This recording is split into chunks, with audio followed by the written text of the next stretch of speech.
collègue Boanoko.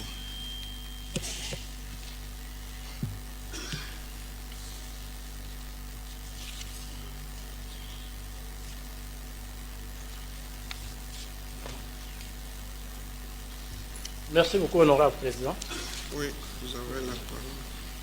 Mes préoccupations vont précisément chez le ministre de l'Infrastructure et le ministre de l'Agriculture. Chez les ministres d'Infrastructure d'abord, c'était toujours dans la même salle. L'année passée, c'était pratiquement au mois de mai que j'avais posé le problème de la route Kalambambouche. Et les ministres avaient garanti devant tout le monde ici que cette route-là commencera et finira dans les meilleurs délais. Et moi, je voudrais savoir, monsieur le ministre, pour vous, le meilleur délai peut prendre combien de temps?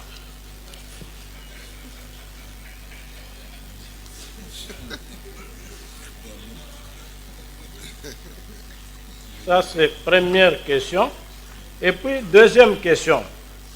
Monsieur le ministre, vous avez, comme les autres l'ont soulevé ici, vous avez parlé toujours, il n'y a nulle part au Kasaï central, dans tous les projets que vous avez soulevés ici, en commençant par les Gelou, et en passant par 145 territoires, même, il n'y a nulle part que nous avons vu que dans votre règne au Kasaï central, vous avez fait quelque chose qui a atteint au moins 50%.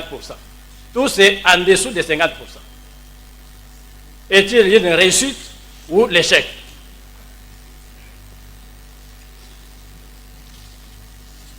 Sans pour autant ignorer que construire sans terminer, c'est détruire.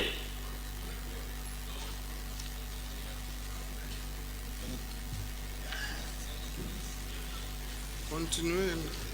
D'ici là, monsieur le ministre, ça sera déjà le moment que nous allons tous nous rendre dans des campagnes et que cette route-là, moi je suis de Kalamambouche et je suis chef Kalamambouche. Je quitte ici avec l'avion, j'arrive à Kananga, pour arriver chez moi c'est un problème. J'étais avec vous à Kananga quand nous étions allés lancer les travaux là avec le chef de l'État. Vous m'aviez même donné votre carte de visite, sur lesquels j'appelle, des fois vous ne décrochez pas les téléphone. Il est toujours sur chantier. Il est toujours sur terrain. Et des fois c'est pour venir peut-être nous entretenir sur ce que la base est en train de déplorer.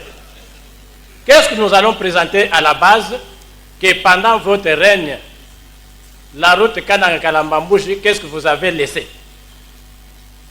Ça sera un vide, puisque maintenant, là, vous venez de dire ici, j'ai noté bien, ces travaux évoluent normalement.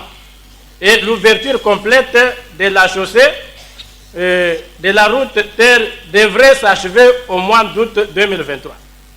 Monsieur le ministre, si dans une année, rien n'est fait, et les travaux là ont commencé, selon vous, le lancement des travaux, c'était au mois de février.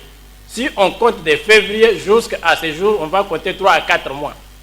Mais si on compte aujourd'hui jusqu'au mois d'août, on va compter que 2 mois.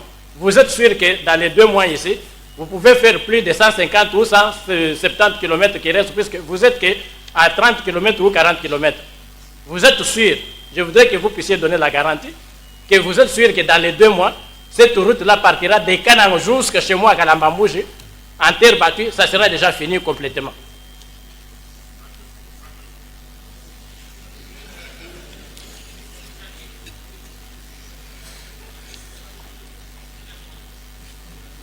Je vous épargne d'autres questions, il y en avait beaucoup.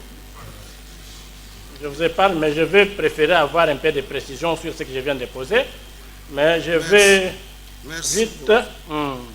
vite chez le ministre de l'Agriculture, que je félicite d'ailleurs pour son exposé.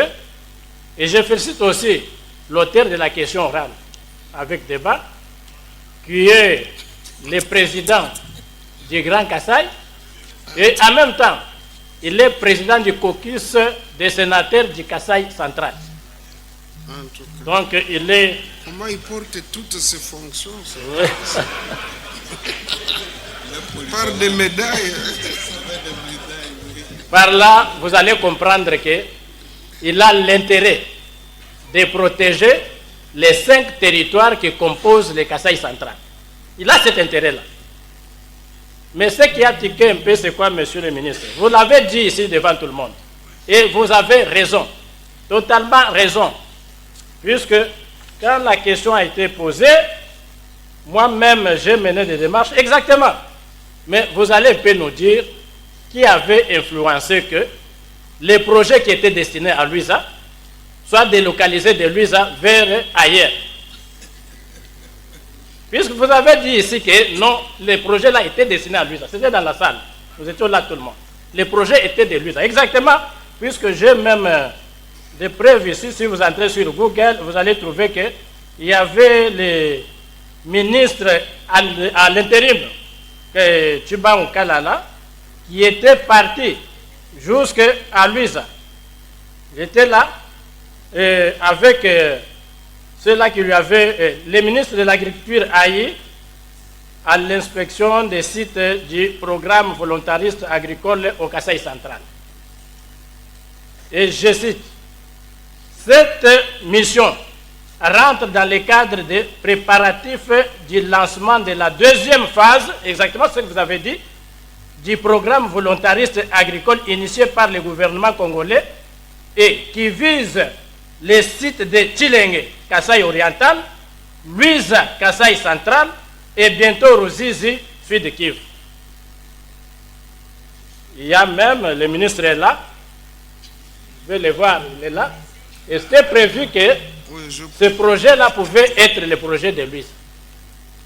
Mais par quel mécanisme que ce projet-là s'est déplacé de Luiza vers ailleurs? C'est ça que je veux connaître. Vers Lubondaye. Si vous voulez que je parle. Pourquoi le site a quitté Luiza vers Lubondaye? Deuxième question. Monsieur le ministre, je suis devant un document. Le document intitulé « Distribution des matières roulantes, équipements connexes et fournitures ».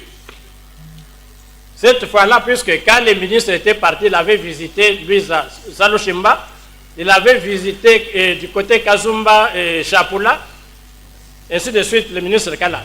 Et il avait apprécié la terre. Puisque généralement, Luiza, c'est les greniers du Kasaï central. C'est connu de tous. Et je suis devant un document où on a partagé des engins là qui étaient venus. Je vois site de Luiza avec maïs 2000 hectares. Et puis, sous-station Lubondaye avec culture de manioc de 1000 hectares. Mais comment aujourd'hui, l'axe principal qui était déjà destiné pour faire ce travail-là, doivent être ignorés et on n'en parle même pas de Luiza. Pour quelles raisons?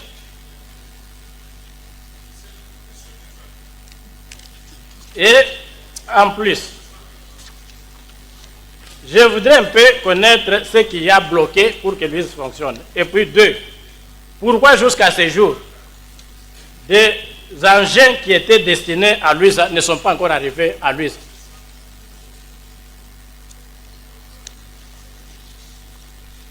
Et je veux connaître, pour l'instant, ces engins-là se trouvent où? Puis c'était partagé sur ces documents ici.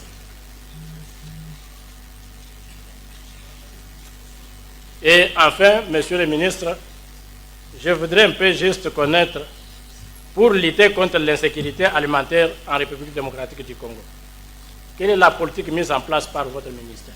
Merci. Merci, chers collègues.